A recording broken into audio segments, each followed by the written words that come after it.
So, ladies and gentlemen, just as a reminder, May 3rd is the national funeral for the great Guy Lafleur. Now, in recent days, we've been working on some memorial podcasts on him, but today we're going to be talking about when he returned to the NHL with, of all teams, the New York Rangers. Now, rumors were flying around the time of his Hockey Hall of Fame induction in mid-1988 that he wanted to come back to the NHL. Now, the feelers were sent out to the LA Kings, who were in the midst of getting Wayne Gretzky.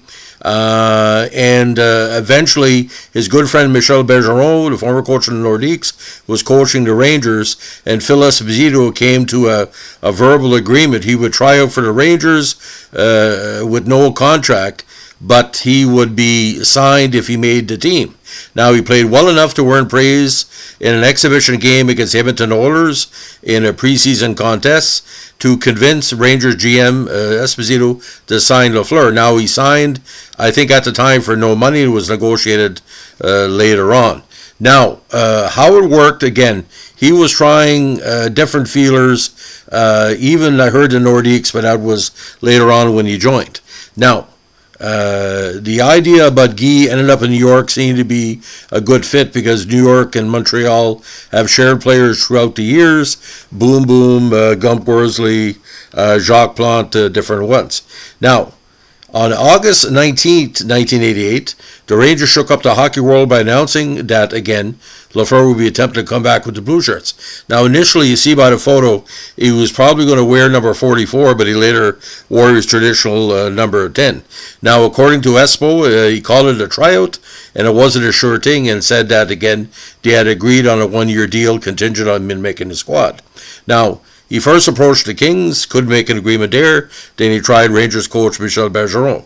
Again, no money up front. He reported the training camp on September 10th and would sign the deal if he made the squad. And that's what happened.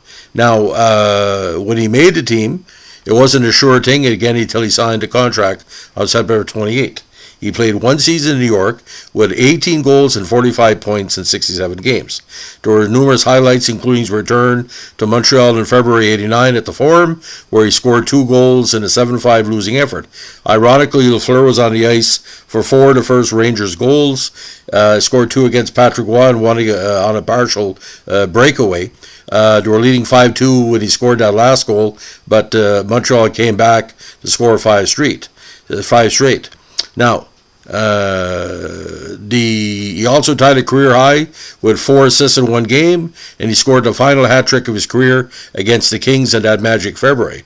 It was the last blaze of glory in that one magical season. Now, the idea about that year was a very strong Patrick division, but unfortunately a knee injury stopped him from playing a full season.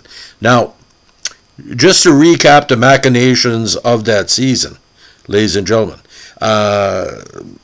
it was sort of a preview what the Rangers Stanley Cup win in the mid-1990s. Now, '89, ironically, Montreal did make the Cup final. I don't know, motivated by Pat Burns or having Lafleur with another team, but they made it, but wanted to lose to the Flames.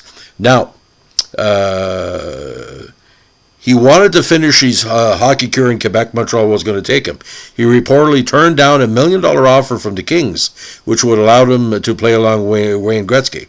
Now, in 98 games with the Nordiques and limited action over 2 seasons, he scored 24 goals, and he also mentored emerging star center Team Canada hero Joe Sakic. Now, despite Lafleur's presence, the Nordiques owned the NHL's worst record in both the campaigns Lafleur played with them. Now, during his final NHL game, he was cheered every time he touched the puck and leapt over the boards and received a long-standing ovation. The referee for that contest was Paul Stewart, who was coincidentally his final NHL game as a player was when his Nordiques played against Lafleur's Canadiens on April 6, 1980. Now, he was going to retire, but the Minnesota North Stars selected Lafleur with the final pick in the '91 expansion draft as part of the San Jose, Minnesota machinations.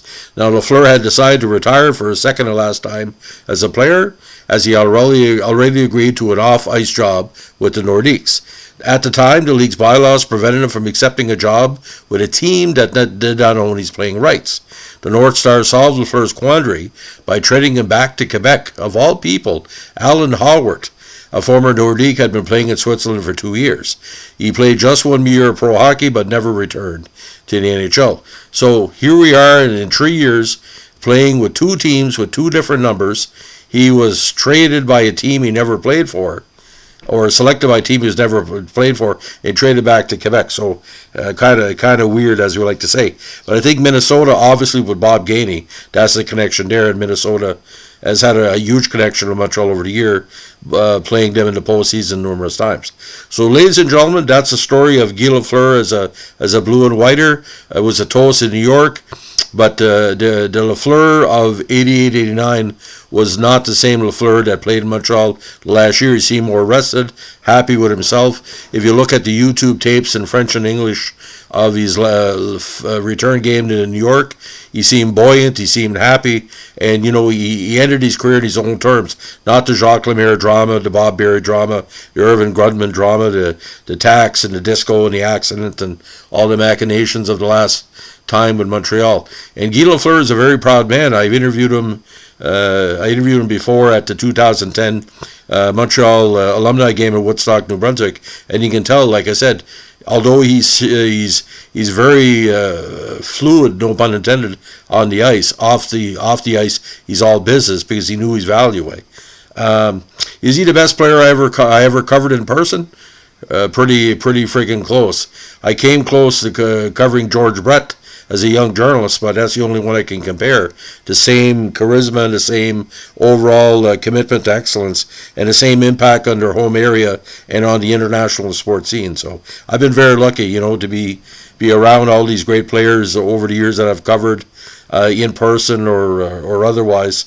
It's an honor to say that Guy Lafleur was a mentor to me to seek out excellence, and that's why the Rangers tried him. That's why the Nordiques tried him.